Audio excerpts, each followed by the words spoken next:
राधे राधे दोस्तों, आपका हमारे YouTube चैनल दिव्य भक्ति ज्ञान वेग में हार्दिक स्वागत है। ओम गंग गणपते नमः।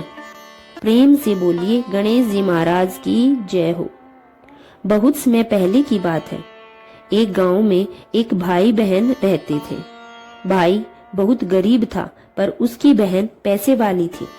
जब बहन के ननंद का विवाह था, तब बहन ने ना तो अपने भाई को विवाह में आने का निमंत्रण दिया और ना ही कोई चिट्ठी भेजी। भाई को बाहर वालों से पता चला कि उसकी बहन के ननंद का विवाह है। भाई ने अपने गांव वालों को बताया। तब गांव वालों ने अपनी बहन से चुनरी, बिछिया और साड़ी जैसा जिनसे जो बन पड़ा कन्या के लिए दिया। भाई सारा सामान लेकर बहन के गांव पहुंचा। बहन के घर जाने पर बहन की देवरानी बोली, भाभी जी आपके भाई आए हैं। तो बहन ने पूछा, कैसे आए हैं और क्या पहना है? तब देवरानी ने कहा, पैदल आए हैं, फटी पगड़ी फटी धोती पहने हैं। तो बहन बोली, मेरे ससुर हवेली के सामने दुकान में बैठे हैं, मुझे शर्म आती है। भाई को बोलो पीछे के दरवाजे से आए। भाई के आते ही बहन ने भाई को एक कमरे में बंद कर बाहर से ताला लगा दिया। एक तरफ लड़की का विवाह हो रहा था, गाजे बाजे बज रहे थे, अतिथियों को भोजन कराया जा रहा था, और दूसरी तरफ भाई को कोई भी पानी तक पूछने वाला नहीं था। तभी भांजे की बहू को दया आई। उसने दरवाजा खोल दिया। दरवाजा खुलते ही भाई वहां से भागा। 2 दिन के भूखे प्यासे रहने के कारण उसे चक्कर आने लगे। रास्ते में एक गणेश जी का मंदिर था।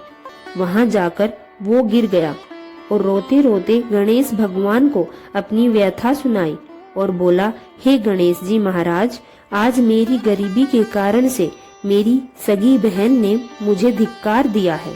गांव वाले पूछेंगे कि विवाह से क्या मिठाई लेकर आए हो, तो मैं क्या जवाब दूंगा? तब गणेश जी ने उस पर दया दिखाई और गणेश जी भगवान बोले, मेरे बगीचे से ककड़ी और तरबूज तोड़कर ले जा। तब भाई ने ककड़ी तोड़कर झोला भर लिया और अपने घर गया। घर जाते ही बच्चों ने पूछा, पिताजी बुआ के यहाँ से हम लोगों के लिए क्या लाए हो? झोला खोलते ही छोटे तरबूज सोने के गेंद में बदल गए। बाकी तरबूज काटने से हीरे मोती निकले। पत्नी बोली, आप बहन के घर से इतना कुछ क्यों लाए? आपकी बहन ने हम लोगों को बहुत ज्यादा दे दिया। भाई ने कुछ भी जवाब नहीं दिया।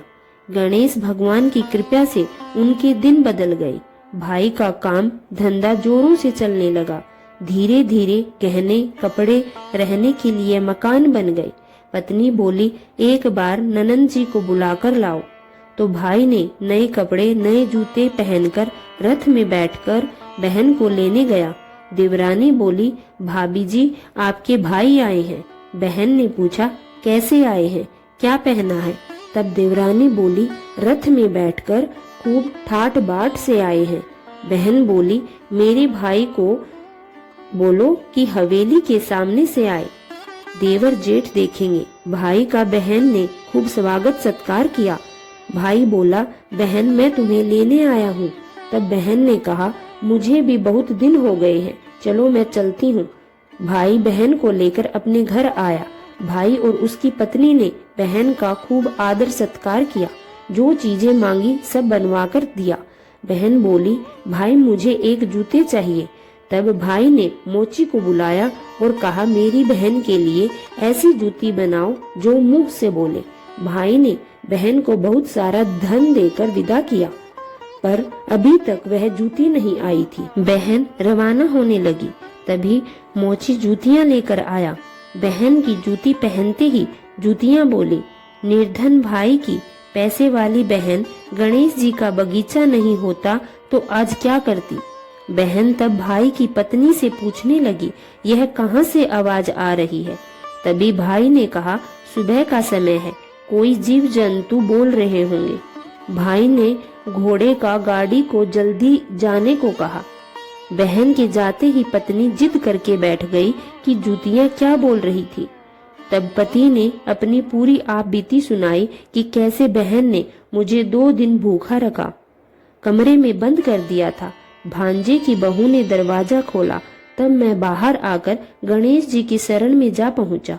गणेश जी की कृपा से हमारे दिन बदले और उसने अपनी पत्नी को सारी बातें बताई। तब पत्नी बोली, अगर मुझे मालूम होता तो मैं आपकी बहन को कुछ नहीं देती। मेरा दिया हुआ सब कुछ वापस लेकर आओ। तब पति बोला, गणेश भगवान ने हमें सब दिया है। अगर वह हमें भूखा प्यासा कमरे में बंद नहीं करती तो मैं गणेश भगवान के मंदिर में क्यों जाता? क्या मैं गणेश जी को अपना दुखड़ा सुनाता? तुम अपना मन मैला मत करो। हमारे ऊपर तो गणेश जी की कृपा है और किस चीज की कमी है। फिर दोनों गणेश जी के आगे झुककर प्रणाम करते हैं और जयकारा लगाते हैं। हे गणेश जी महाराज, जैसी कृपा आपने गरीब भाई पर की, वैसे ही अपने सभी भक्तों पर अपनी कृपा बनाए रखना। तो प्रेम से बोलिए, गणेश जी महाराज की जय हो। आइए अब सुनते हैं गणेश जी महाराज की अगली पौराणिक कथा। एक बार देवी तुलसी विवाह हेतु वर ढूंढने के लिए तीर्थ यात्रा पर निकली थी। उसे ढूंढते ढूंढते वह गंगा किनारे पहुंच गई। उस समय गणेश भगवान गंगा किनारे तप कर रहे थे। उन्हें देखते ही देवी तुलसी उन पर मोहित हो गई और उनके मन में गणेश भगवान से विवाह की इच्छा उत्पन्न हुई। फिर वे देवी तुलसी ने गणेश जी के पास जाकर उनका ध्यान भंग कर दिया। आंखें खोलने के बाद गणेश भगवान के सामने देवी तुलसी खड़ी थी, लेकिन सामने एक स्त्री है, इसलिए अपने क्रोध को नियंत्रण में रखकर गणेश भगवान ने पूछा, आप कौन है देवी और मेरा ध्यान भंग करने का क्या कारण है? तो जवाब में देवी तुलसी ने अपने परिचय के साथ गणेश जी से विवाह की बात कर ली। उत्तर में गणेश भगवान जी बोले, देवी मैं ब्रह्मचारी हूँ, इस वजह से मैं विवाह नहीं कर सकता। अपने विवाह प्रस्ताव के लिए ना सुनने के बाद देवी तुलसी क्रोधित हो गई और उन्होंने गणेश जी को श्राप दे दिया कि उनका ब्रह्मचर्य टूटेगा और उनके 2 विवाह होंगे। इस बात पर गणेश भगवान भयंकर क्रोधित हो उठे, क्योंकि एक तो वह स्त्री है, इसलिए ध्यान भंग करने पर भी गणेश जी ने कुछ नहीं कहा और इतनी विनम्रता से बात करने पर भी उन्हें श्राप दे दिया गया। फिर गणेश जी ने भी देवी तुलसी को श्राप दे दिया कि तुम्हारा विवाह शंख चूरण नाम के असुर के साथ होगा। एक देवी होकर भी उनका विवाह एक राक्षस के साथ होगा। यह जानकर देवी तुलसी विचलित हो गई और विनायक जी से इस कठोर श्राप से मुक्ति दिलाने की क्षमा याचना करने लगी। फिर गणेश जी को तुलसी देवी पर दया आ गई। वे बोले कि मेरा श्राप तो बदल नहीं सकता, वह तो सच होकर ही रहेगा, लेकिन अगले जन्म में तुम एक पेड़ बनोगी और भगवान महाविष्णु जी को अत्यंत प्रिय होंगी। उनकी पूजा में भी तुम्हारा एक महत्वपूर्ण स्थान होगा और कलयुग के इंसानों को तुम मोक्ष का मार्ग दिखाओगी। लेकिन तुमने मेरा तप भंग किया है और मुझे ब्रह्मचारी होकर भी 2 विवाह का श्राप दिया है, इसलिए मेरी किसी भी प्रकार की पूजा में तुम निषिद्ध रहोगी। इस प्रकार देवी तुलसी गणेश भगवान की पूजा में निषिद्ध मानी गई है। प्रेम से बोलिए, गणेश भगवान की जय। आइए सुनते हैं गणेश जी के विवाह की कथा। भगवान गणेश का मुख हाथी का है और एक दांत भी टूटा हुआ है। इन्हीं 2 कारणों की वजह से उनका विवाह नहीं हो पा रहा था। इस बात से गणेश जी महाराज अक्सर नाराज रहा करते थे। एक दिन एक देवता के आग्रह पर विनायक जी उसके विवाह में उपस्थित दर्शन करने आए। विवाह स्थल पर पहुंचने के बाद कुछ देवताओं ने मिलकर गणेश भगवान का समय पर विवाह न होने के कारण उपहास किया, जिससे गणेश जी बहुत ही अधिक नाराज हो गए। उसी दिन उन्होंने ठान लिया कि जब तक मेरा विवाह नहीं होता तब तक मैं किसी भी देवता का विवाह नहीं होने दूंगा। गणेश भगवान के पास विवाह और अन्य संदेश लाने का काम उनके प्रिय वाहन मूषक राज करते थे। अब मूषक राज भी किसी देवता के विवाह का समाचार लाते तब गणेश जी उसे आदेश देते और मूषक राज अपनी सेना के साथ जाकर उस विवाह के मंडप को गिराकर तहस नहस कर देते और बारातियों को भी भगा देते। इस तरह गणेश जी और मूषक राज की मिली भक्त की वजह से किसी भी देवता का विवाह नहीं हो पा रहा था। गणपति जी के व्यवहार से तंग आकर सभी देवी देवता भगवान शिव और माता पार्वती के पास पहुंच गए और इस विराट समस्या का समाधान मांगने लगे।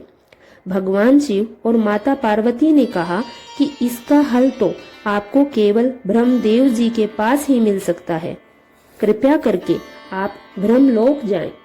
तब माता पार्वती और महादेव जी को प्रणाम करके सभी देवी देवता ब्रह्मा जी के पास प्रकट हुए। देवताओं की समस्या को ठीक से सुनने के बाद ब्रह्मा जी ने अपनी योग शक्ति से 2 कन्याओं का निर्माण किया। कन्याओं का नाम था रिद्धि और सिद्धि। वह दोनों ब्रह्मा जी की मानस पुत्रियां थीं। उन्हें लेकर ब्रह्मा जी गणेश महाराज के पास गए और उनसे अपनी पुत्रियों को ज्ञान एवं शिक्षा प्रदान करने का निवेदन करने लगे। ब्रह्मा जी का मान रखने के लिए एक दंत भगवान ने रिद्धि और सिद्धि को शिक्षा देने का आरंभ कर दिया। फिर उस दिन के बाद से जब भी मूषक राज किसी विवाह की खबर लेकर आते, उस वक्त रिद्धि और सिद्धि गणेश जी को अपनी बातों में उलझाकर रखती थी।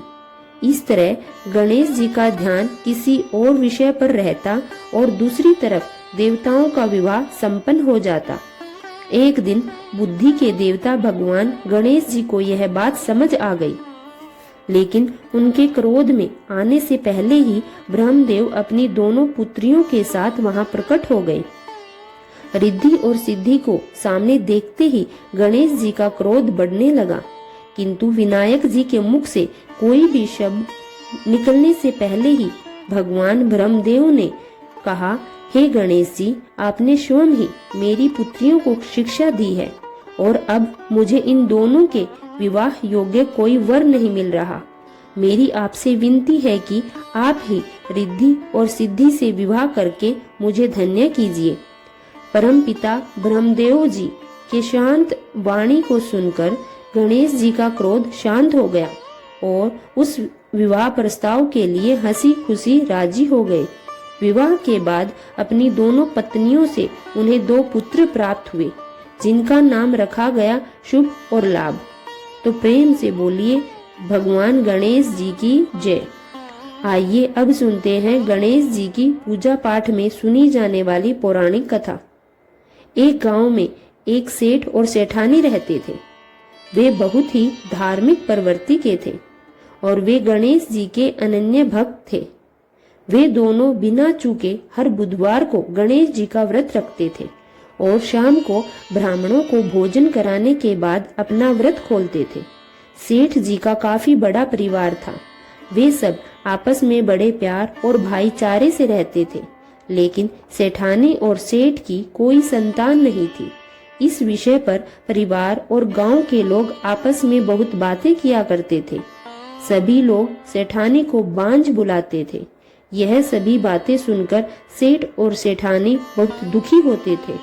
एक बुधवार के दिन सेठ और सेठानी भगवान गणेश जी की पूजा संपन्न करा के मंदिर से बाहर आ रहे थे। तभी उन्हें सीढ़ियों पर एक छोटा सा बच्चा अकेले बैठा हुआ दिखा। बालक को देखते ही दोनों उनके पास गए और पूछा कि तुम्हारे माता पिता कहाँ हैं? लेकिन बच्चे ने अभी तक ठीक से बोलना नहीं सीखा था, इसलिए वह बोल नहीं पाया। पर दोनों सेठ और सेठानी बच्चे के पास शाम तक बैठे रहे।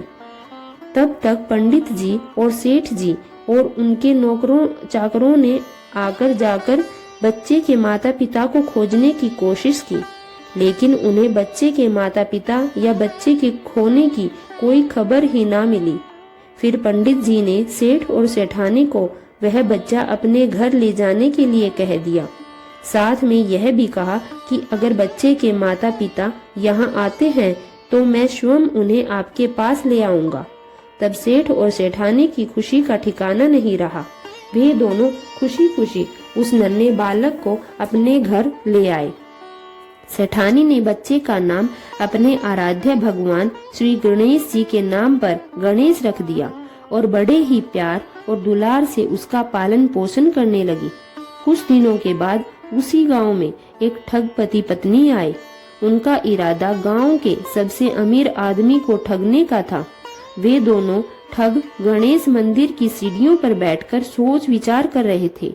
तभी वहां पर पंडित जी आ गए और गांव में अनजान लोगों के दिखते ही उनसे पूछा कि क्या आपका बच्चा खो गया है। दोनों चोरी चकारी के लिए बहाना ढूंढ रहे थे, इसलिए उन दोनों ने तुरंत ही हाँ कर दिया। तब पंडित जी ने कहा कि चिंता की कोई बात नहीं है, आपका बच्चा एक सेठ जी के घर में पल रहा है। पंडित जी ने उन दोनों ठगों को सेठ जी के घर का पता बताया। गणेश जी के माता पिता आ गए हैं, यह खबर सुनकर सेठ और सेठानी बहुत दुखी हुए। सेठ जी ने उन दोनों पति पत्नियों को एक रात के लिए अपने अतिथि गृह में ठहराया। अब वह दोनों ठग सिर्फ मौके की फिराक में ही थे। उसी रात सभी लोग सो जाने के बाद वे ठग एक एक करके सभी कमरों की तलाशी लेने लगे। फिर वे दोनों तिजोरी वाले कमरे में पहुंच गए। छानबीन के वक्त होने वाली छोटी मोटी आवाजों से सेठ जी का एक नौकर जाग गया और आवाज की दिशा में तिजोरी वाले कमरे के नजदीक आ गया। उसने चुपके से अंदर जब झांक कर देखा तो दोनों ही मेहमान कीमती सामान चुरा रहे थे।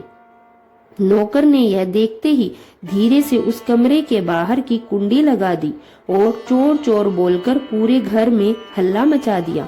शोरगुल की आवाज सुनते ही घर के सभी लोग इकट्ठा हो गए। तब सेठ जी ने उन दोनों चोर पति पत्नियों को कमरे से बाहर निकाला और सुबह की पंचायत में हाजिर कर दिया। सेठ जी ने सरपंच जी को पूरा मसला बताया और कहा कि यह दोनों तो चोर हैं। अब हम पुत्र गणेश को इन दोनों को नहीं देंगे। लेकिन वे दोनों ठग पति पत्नी अपनी जिद पर अड़े रहे और बच्चे को ले जाने की जिद करने लगे। सरपंच जी ने इस गंभीर समस्या का एक तोड़ निकाला। उन्होंने सेठानी और दूसरी औरत को गणेश जी के सामने खड़ा कर दिया और कहा, जिसके भी आंचल से दूध की धार गणेश जी के मुंह पर जाएगी, वह बालक गणेश उसके पास ही रहेगा। फिर वे दोनों अपने अपने आंचल मुंह के सामने फैलाकर खड़ी हो गई। सेठानी जी के मन ही मन भगवान गणेश जी का नाम जप रही थी। देखते ही देखते गणेश भगवान की कृपा से सेठानी की आंचल से दूध की एक धार गणेश के मुंह पर गिरी और इस तरह बालक गणेश सेठ और सेठानी के साथ हमेशा के लिए रहने लगा। बोलिए गणेश भगवान की जय।